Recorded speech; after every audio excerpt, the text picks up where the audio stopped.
36 जिल्हे, 36 बातम्या. News G9 Maharashtra. उत्तर तुमच्या प्रश्नांची.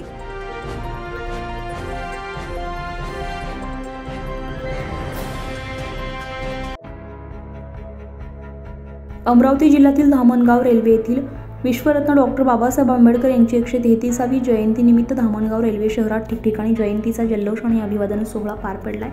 सकाळच्या सुमारास जीवक बौद्ध विहार आणि मानवता बौद्ध विहार, आठवडे बाजार, धामणगाव रेल्वे तसेच मैत्री बौद्ध विहार येथील सर्व भीमसैनिकांनी धामणगाव रेल्वे नगर परिषदेच्या प्रांगणात भारतरत्न डॉक्टर बाबासाहेबांच्या प्रतिमेस पुष्पहार अर्पण करून डॉक्टर बाबासाहेबांना अभिवादन केले. तसेच भारतरत्न डॉक्टर बाबासाहेबांचे प्रचंड कुशाग्र विचार, बुद्धिमत्ता, विद्वत्ता, तलक, स्मरणशक्ती असलेले अत्यंत विपरीत परिस्थितीत जन्म घेऊन दृढ निश्चयाच्या बळावर शिक्षण सर्वांना घेऊन त्यांनी समानतेचा संदेश देऊन भारतीय धागेत रोवणारे आणि शिक्षणासाठी आयुष्यभर संघर्ष करणारे, शिका, संघटित व्हा आणि संघर्ष करा असा गुरुमंत्र देणारे क्रांतीसूर्य, भारतीय संविधानाचे शिल्पकार, महामानव भारतरत्न डॉक्टर बाबासाहेब आंबेडकर यांच्या जयंतीनिमित्त कोटी कोटी बौद्ध बांधवांनी अभिवादन केले.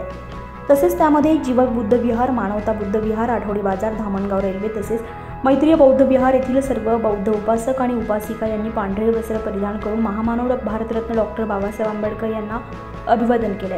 तसेच सायंकाळी भव्य अशी धामणगाव रेल्वे शहरामध्ये रॅली काढण्यात आली आणि त्यामध्ये DJ आणि ढोल ताशांच्या गजरात धामणगाव रेल्वे शहर दुमदुमून गेले. तसेच दत्तापूर पोलीस स्टेशनचे ठाणेदार नितीन देशमुख यांच्या मार्गदर्शनाखाली पोलीस कर्मचारी आणि महिला पोलीस कर्मचारी अधिकारी यांनी चोख बंदोबस्त केला. न्यूज G9 महाराष्ट्रासाठी प्रतिनिधी मंगेश शिंगळे, अमरावती.